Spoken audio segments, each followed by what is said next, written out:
Hi friends, welcome to చిద్రూపి reviews. Daily notification రావాలి అంటే ఛానల్ని సబ్స్క్రైబ్ చేసి పక్కనే ఉన్న బెల్ ఐకాన్ని క్లిక్ చేసి ఆల్ ఆప్షన్ సెలెక్ట్ చేయండి.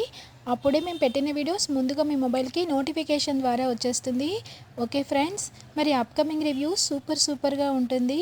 ఉద్యోగం పోయిన గణాకి చుక్కలు చూపించిన విజయానంద్, అలాగే మరి అణువణువున అవమానాలు పడుతున్నాడా గణాకి తగిన బుద్ధి సిద్ధు ప్రేరణ చెప్పారా? మరి సిద్ధు ప్రేరణ ఇద్దరు ఒక మంచి స్నేహితులని, మరి వాళ్ళ మధ్య ఎటువంటి అనుబంధం లేదని ఇందిర తెలుసుకుని మరి ప్రేరణ సిద్ధుని ఏ విధంగా ఎంకరేజ్ చేసింది? మంచి ఎంకరేజ్మెంట్ ఇవ్వాలని కోరుకున్న వాళ్ళంతా ఖచ్చితంగా లైక్ చేయండి. ఇంకా మనం రివ్యూలోకి వెళ్ళిపోదాం. ఇంకా ఎపిసోడ్ స్టార్ట్ అవ్వగానే గణ ఎలాగైనా సరే సాహితీని పెళ్లి చేసుకోవాలి, పెళ్ళి క్యాన్సిల్ అయిపోయినా సరే మళ్ళా ప్రయత్నాలు మొదలు పెట్టాలి అని చెప్పి విజయానంద్కి కాల్ చేస్తాడు. కలవాలి, మాట్లాడాలి అని చెప్పి. ఇంకా విజయానంద్ కూడా గణాని కలిసి మాట్లాడడానికి వస్తాడు. ఇంకా అప్పుడే గణ వచ్చి గుడ్ మార్నింగ్ సార్ అనగానే గుడ్ మార్నింగ్ గణ అని చెప్పి ఇద్దరు మాట్లాడుకుంటారు. ఏంటి గణ, నన్ను పిలిచావేంటి? పెళ్ళి క్యాన్సిల్ అయిపోయింది, అందరూ నీ మీద చాలా కోపంగా ఉన్నారు, ఇలాంటప్పుడు నీతో మాట్లాడితే నాకు చాలా ప్రమాదం అవుతుంది అనగానే ఏంటి పెళ్ళి క్యాన్సిల్ అయిపోయిందని చాలా సంతోషంగా ఉంటున్నట్టున్నావు, ఆనందంతో తేలిపోతున్నావు. అయినా నీకు పెళ్ళి క్యాన్సిల్ అయిపోవడం ఇష్టంలాగా ఉంది, నువ్వు కావాలని ఆపావు కదా. ఏంటి గణా, నేను ఆపడం ఏంటి పెళ్ళి? నీకు ఉద్యోగంతో పాటు మైండ్ కూడా పోయిందా? పెళ్ళి ఆపింది ఎవరనుకున్నావు? సిద్ధు ప్రేరణ కదా. అయినా నీ వేలుతో నీ కళ్ళు నువ్వే పొడుచుకున్నావు. వర్ష మ్యాటర్ నాకు తెలీదు, నా కూతుర్ని ఇవ్వాలి అనుకున్నాను. నీ వర్ష భాగోతమంతా తీసుకొచ్చి మా ఆవిడ ముందు వాళ్ళు బట్టబయలు చేశారు. దాంతో మంజుకి అసలు సాహితీ మీద నీ నీడ పట్టమే ఇష్టం లేదు. అలాంటప్పుడు నేను నీకు పెళ్ళి ఎలా చేస్తాను చెప్పు? ఏదో నా సీక్రెట్స్ నీ దగ్గర ఉన్నాయి కాబట్టి పెళ్ళికి ఒప్పుకున్నాను అనుకో, కానీ నువ్వు ఇంత ఘోరం చేస్తావని నాకేం తెలుసు గణా అని చెప్పేసి అంటాడు. అవును, ఇంత ఘోరం చేశాను, అంత ఘోరం చేసినా నీ కూతుర్ని నాకు ఇచ్చి పెళ్లి చేయాలంటే నువ్వు ఇష్టపడుతున్నావు అవునా అనగానే అవును గణా, నాకేం ఇబ్బంది లేదు, నీకు ఇవ్వాలనుకుంటున్నాను, ఎందుకంటే నా సీక్రెట్ నీ దగ్గర ఉంది కాబట్టి అనగానే నమ్మమంటావు? అయ్యో నమ్మి తీరాల్సిందే, ఇదే నిజం అని చెప్పేసి అంటాడు విజయానంద్. అయితే ఇప్పుడు ఇంకేంటి ఆలస్యం, ఇద్దరికి ముహూర్తాలు పెట్టి పెళ్లి చేసేయి. కుదరదు, కుదరదంటే కుదరదు. అదేంటి ఇప్పుడే కదా ఇష్టం అన్నావు? నాకు ఇష్టమేనయ్యా, నా భార్యకి ఇష్టం లేదు, మంజు అస్సలు ఒప్పుకోదు. ఒకవేళ పెళ్ళి గిళ్ళి అన్నాననుకో నన్ను చంపేస్తుంది. అయితే ఓ పని చెయ్యి, సిద్ధుకి నేను చెప్పేస్తాను రహస్యం, అప్పుడు వాడే నిన్ను వచ్చి చంపేస్తాడు అంటాడు గణ. చంపేని అయ్యా, చంపేని, పోయే ప్రాణం ఎప్పుడన్నా పోతుంది, కూతురు కోసం పోయినా పర్వాలేదు, లేకపోతే నా భార్య చేతిలో నా ప్రాణాలు పోతాయి, నా కూతుర్ని నీకు ఇచ్చి పెళ్లి చేస్తానంటే. అయినా ఎన్నాళ్ళు భరిస్తానయ్యా ఈ టార్చరు? పోతే పోయింది, చెప్పు సిద్ధుగాడికి ఆ రహస్యం, వాడి చేతుల్లోనే చచ్చిపోతాను, చెప్పుకో, ఏదన్నా చేసుకో అని చెప్పేసి బర్స్ట్ అయిపోయి బాగా అక్కడి నుంచి విజయానంద్ వచ్చేస్తూ ఉంటాడు. వీడి తిక్క కుదిర్చాను, ఎప్పుడు బ్లాక్మెయిల్ చేస్తున్నాడు, లేకపోతే ఇక ఈ రోజుతో వీడి పీడ విరగడైంది నాకు, చెప్తే చెప్పని, ఎందుకంటే సిద్ధుగాడికి ఏదన్నా నేను ప్రాధాయపడి ఏదైనా చెప్పుకోవచ్చు, వీడితో నేను ఇంకా వేగలేను అనుకుంటూ విజయానంద్ అక్కడి నుంచి వెళ్ళిపోతాడు. ఇంకా అదే సమయంలో గణ ఆలోచిస్తాడు. అవును, ఈ రహస్యాన్ని నేను సిద్ధుకు చెప్తే నాకు వచ్చే ప్రయోజనం ఏమీ లేదు, టైం చూసి దెబ్బ కొట్టాలి, ముఖ్యంగా నేను పట్టాల్సింది సిద్ధు ప్రేరణ విషయం, వీడిది కాదు అని చెప్పేసి చెప్తా, వీళ్ళిద్దరు పరిస్థితి ఏంటో చెప్తా అని చెప్పేసి అనుకుని లోపలికి వెళ్తాడు. ఇంకా ఇది ఇలా ఉండగా ఇందిరా సిద్ధు మాట్లాడుకుంటూ ఉంటారు. ఏంటంటే తనకున్న అవమానాలన్నీ నివృత్తి చేసుకుంటుంది ఇందిర. మరి నా కూతుర్ని ప్రేమిస్తున్నావా అని చెప్పి అడుగుతుంది. ఇంకా తనని ఇష్టపడుతున్నావా? ఎంతైనా మీరు పెద్దింటోళ్ళు, మేము పేదింటి వాళ్ళం, బయట ప్రపంచానికి అది చూడటానికి కావాలనే ప్రేరణ నీ చుట్టూ తిరుగుతూ మీ ఆస్తి కోసం, మీ అంతస్తు కోసం నిన్ను వలలో వేసుకుంది అన్న మాటలు మాకు రావద్దు బాబు అని చెప్పి అనగానే, అయ్యో ఆంటీ, మీరెందుకు అలా అనుకుంటున్నారు, మీరెందుకు అలా ఆలోచిస్తున్నారు?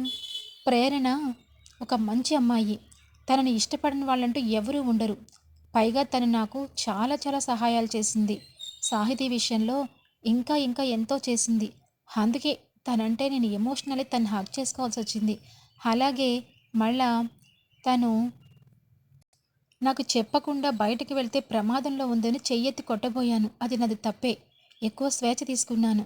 నిజమే ఆంటీ, చెయ్యెత్తకూడదు. ఎలాంటి పరిస్థితుల్లో కూడా నాకు ఎమోషనల్‌గా తను బాగా కనెక్ట్ అయిపోయింది. తను లేకపోతే నా ఊపిరి ఆగిపోయినంత పనయింది. అందుకే అలా చేశాను. నన్ను మన్నించండి ఆంటీ అని చేతులు ఎత్తి మొక్కి ఇంకా క్షమాపణ కోరుకుంటాడు సిద్ధు. అయ్యో బాబు! నేను తప్పుగా అర్థం చేసుకున్నాను. నన్నే నువ్వు క్షమించు అని చెప్పేసి అంటుంది ఇందిర. అయ్యో! అలా ఎలా ఆంటీ? పెద్దవారు. మీరలా చెప్పొద్దు. అయినా మీరు నన్నడిగిన ప్రశ్నే ప్రేరణని అడిగారా మీరు? అని చెప్పేసి అంటాడు. అడగలేదు బాబు. అడక్కండి. ఎందుకంటే ప్రేరణ ఫీల్ అవుతుంది. ఎప్పటికీ అడక్కండి. ప్రేరణకి నాకు మధ్య ఉన్నది కేవలం స్నేహం మాత్రమే. స్వచ్ఛమైన స్నేహం మాత్రమే. అయితే ఇందిర అంటుంది, అవును బాబు, స్వచ్ఛమైన స్నేహమే. మీ ఇద్దరూ కలిసి చదువుకోండి, కలిసి కెఫే నడుపుకోండి, కలిసి వ్యాపారాలు చేయండి. అంతకు మించి ఇంకేం ముందుకు వెళ్ళరుగా. ఏంటంటే ఇన్ని విషయాలు చెప్పిన తర్వాత కూడా మీరు అలా మాట్లాడితే ఎలా? నిజంగా నా మనసులో ఎవరైనా ఒక అమ్మాయి మీద ప్రేమ అనేది గనక పుడితే ఖచ్చితంగా చెప్తానంటీ. నేనైతే మొహానికి మాస్క్ వేసుకోను. ఉన్నది ఉన్నట్టుగా చెప్తాను. ప్రేమకి నాకు చాలా దూరంలో ఉన్నాను. ఇప్పటి వరకు నేను ఏ అమ్మాయిని ప్రేమించలేదు. ఏ అమ్మాయితో నేను ప్రేమలో పడలేదు. కానీ ప్రేరణకి నా హృదయంలో ఒక ప్రత్యేక స్థానం ఉంది. తను ఒక మంచి స్నేహితురాలు మాత్రమే. మీరు ఎటువంటి ఆలోచనలు పెట్టుకోకండి ఆంటీ. ప్లీజ్ వదిలేయండి. కానీ నేనంటూ ఏ అమ్మాయిని ప్రేమిస్తే ముందుగా ఆ అమ్మాయి కంటే వాళ్ళ కన్న తల్లిదండ్రుల దగ్గరే పర్మిషన్ తీసుకుంటాను అని చెప్తాడు. ఆ విషయం మీద వెంటనే అక్కడికి ప్రేరణ వస్తుంది. ఏ విషయం సిద్ధు? పర్మిషన్ తీసుకుంటానంటున్నావు అనంగానే, ఏ విషయం అంటే అది వేరే ఒక విషయం ఉందిలే ప్రేరణ. అయినా ఏదన్నా ఉంటే నేను తీసుకుంటానని చెప్పాను అని చెప్పేసి అనంగానే, కొన్ని సందేహాలు ఉన్నాయి. అవి ఆంటీతో నివృత్తి చేసుకున్నాను. మీ అమ్మగారు కూడా కొన్ని సందేహాలున్నాయి. నాతో నివృత్తి చేసుకున్నారు. అదేంటి సిద్ధు? ఆ సందేహాలేవో నన్ను మా అమ్మాయి అడగొచ్చు కదా. ఆ విషయం నువ్వు మీ అమ్మగారిని అడగొచ్చు కదా అని చెప్పేసి అక్కడి నుంచి తప్పించుకుని వచ్చేస్తాడు సిద్ధు. ఇంకా ఏంటమ్మా నీ సందేహాలు? అబ్బో ఏమీ లేవులేవే పద అని లోపలికి వెళ్ళిపోతుంది ఇందిర. ఇంకా ప్రేరణకి అర్థం కాదు. వీళ్ళిద్దరేంటి నా కోసమే మాట్లాడుకున్నట్టు అనిపించింది. మళ్ళా కాదని వీళ్ళిద్దరూ చెప్పేశారు. సంథింగ్ ఈజ్ దేర్ అని చెప్పేసి అనుకుని లోపలికి వెళ్ళిపోతుంది. ఇంకా ఇది ఇలా ఉండగా మరి వెంటనే వెల్లకిలా పడుకుంటాడు గణ. అప్పుడే కాఫీ కప్తో అక్కడికి సుధా వస్తాడు. ఏంటి వీడు పోయాడా? బతికే ఉన్నాడా? వేడివేడి కప్పు కాఫీని చేయి మీద పెట్టి చురుక్కుమనిపించేలా చేస్తాడు. సార్ మీరు పోలేదా? బతికే ఉన్నారా? సంతోషం అనంగానే, ఏంటి సుధా? ఏంటి నువ్వు చేసే పని? అయినా నేను పిలవలేదే, ఎందుకు వచ్చావు నువ్వు అని చెప్పి అనంగానే, నేను ఎందుకు వచ్చాను అంటే ఇటుగా వెళ్తున్నాను సార్, మిమ్మల్ని చూడాలనిపించింది వచ్చాను అనంగానే, నేనంటే నీకు ఎంత ప్రేమ సుధా ఎంత అభిమానం అనంగానే, ప్రేమ సార్, నా గుండె చీల్చినా మీరే ఉంటారు. మీరంటే నాకు అంత అభిమానం. అయినా నేను వచ్చింది ప్రేరణ కోసం, వీడి కోసం కాదు అని చెప్పేసి మనసులో అనుకుంటాడు సుధా. అయితే గుండె చీల్చి చూపిస్తావా? యూనిఫామ్లో ఉన్నానో మఫ్టీలో ఉన్నానో చూస్తాను. ఏంటి సార్ మీరు మరీ జోక్ లేకండి అనంగానే ఇంకా ఫోన్ వస్తుంది సుధాకి. ఫోన్ చూసి టెన్షన్ పడుతూ ఉంటాడు. ఎందుకంటే సిద్ధు ఫోన్ చేశాడా లేకపోతే ఇందిరా ఫోన్ చేసిందని కంగారు పడుతుంటాడు, ప్రేరణ కనిపించలేదన్న విషయం కోసం. ఇంకా సార్ ఎవరు ఎవరు సుధా ఫోన్ చేసింది? సార్ కాశీ చేస్తున్నాడు సార్, ఉండండి వెళ్ళొస్తాను అని చెప్పి పక్కకి వెళ్ళి మాట్లాడతాడు. ఇంకా ఇందిరా చెప్తుంది, అన్నయ్య ప్రేరణ కనిపించింది. నువ్వు అక్కడ ప్రేరణ కోసం ఏమి అడగొద్దు. ప్రేరణ కోసం నువ్వేం మాట్లాడొద్దు అన్నయ్య. సరేనమ్మా. అదే షాపింగ్కి వెళ్ళింది, అక్కడ మా ఇద్దరు కనిపించింది అని చెప్పి చెప్తుంది. సరేనని చెప్పి సుధా ఫోన్ పెట్టేసి, అమ్మయ్య ప్రేరణ కనిపించింది కాబట్టి ఇక్కడి నుంచి వెళ్ళిపోవచ్చు అని చెప్పి అనుకుంటుంటే, వెంటనే ఏంటి సుధా రా ఇట్రా వచ్చి కూర్చోమని చెప్పి చెప్తాడు. ఇంకా కూర్చోగానే ఎవరు ఫోను అంటే, కాశీ సార్, ఇక్కడే మాట్లాడవచ్చు కదా అనంగానే, అవును కానీ సిగ్నల్స్ రావట్లేదు సార్, అక్కడికి వెళ్తే సిగ్నల్స్ వస్తున్నాయి, నీకేమో సిగ్నల్స్ రావు, నాకేమో ఉద్యోగం లేదు అని చెప్పేసి అంటాడు. కానీ నేను మాత్రం ఆ సిద్ధు గారిని ప్రేరణ గారిని వదలను అని చెప్పేసి అంటాడు. ఏంటి సార్ మీరు వాడిని ఏమీ చేయలేరు అని చెప్పి అనగానే, ఎందుకంటున్నావు? వాడు మీకు ఉద్యోగాన్ని తీయించేసి ఇంట్లో కూర్చోబెట్టాడు. ఇంకేం చేయగలుగుతారు సార్? ప్రేరణని, ఆ సిద్ధు గారిని అస్సలు వదలను. వాళ్ళని ఏం చేయాలో చెప్తాను. ఇప్పటికైనా మీ ఆలోచనలన్నీ కట్టిపెట్టి వాళ్ళిద్దరి విషయం పక్కకు తీసి, ఉద్యోగం లేదు కాబట్టి ఏదైనా మంచిగా వృద్ధిలోకి వచ్చి వ్యాపారం చేయండి సార్. ఆలోచనలు అలా మరల్చండి. ఎందుకు పనికొచ్చింది సార్ ఇది అనగానే, సుధా, చాలా మంచి ఐడియా చెప్పావు. మంచిదే, పద వ్యాపారం చేయడానికి ఏదైనా ఆలోచించేద్దాం అని చెప్పేసి సుధాని తీసుకుని ఇంకా బండి మీద బయలుదేరుతాడు. తీరా అది మినిస్టర్ గారి ఇల్లు. ఇదేంటి సార్ బిజినెస్ అన్నారు, మినిస్టర్ గారింటికి తీసుకొచ్చారు అంటాడు సుధా. అవును సుధా, మినిస్టర్ గారితోనే నా బిజినెస్ అనగానే, ఏంటి వీడికి మతిపోయిందా? మినిస్టర్ గారితో బిజినెస్ అంటాడేంటి? ఓ పని చెయ్యి, పద సార్, మనం ఉద్యోగాలు ఎక్కడ బాగున్నాయని చాలా కన్సల్టెన్సీస్ ఉంటాయి, అక్కడికి వెళ్దాం. ఇక్కడికి వెళ్తే పని జరగదు సార్ అని చెప్పేసి అంటాడు సుధా. ఏం కాదు, ఇక్కడే వెయిట్ చేస్తూ ఉండు, వచ్చేస్తా అని చెప్పి ఇంకా మినిస్టర్ గారి రూమ్లోకి వెళ్ళడానికి వెళ్తూ ఉంటాడు. ఇంకా మినిస్టర్ గారు వేరే ఒక అతనితో తన కూతురు పర్సనల్ మ్యాటర్ని డిస్కస్ చేస్తూ ఉంటాడు. తన కూతురు అని చెప్పి మాట్లాడబోతూ ఉంటే ఈ లోపల ఘన గుడ్ మార్నింగ్ సార్ అనుకుంటూ లోపలికి వెళ్ళంగానే, ఏయ్ బుద్ధుందా నీకు? అసలు ఏంటి నువ్వు? నీ స్థాయి ఏంటి? నన్ను పర్మిషన్ అడగకుండా అలా ఎలా వచ్చేస్తావు? గెట్ అవుట్, గెట్ అవుట్ అని చెప్పేసి అనేసరికి ఇంకా అవమానం తట్టుకోలేక పక్కకు వచ్చేస్తాడు ఘన. వచ్చేస్తూ ఏదో సీక్రెట్ మాట్లాడుకుంటున్నట్టున్నారు. వీడి సీక్రెట్ తెలుసుకోవాలని చెప్పి ఇంకా ఘన ఫోన్ తీసి సుధాకి ఫోన్ చేస్తాడు.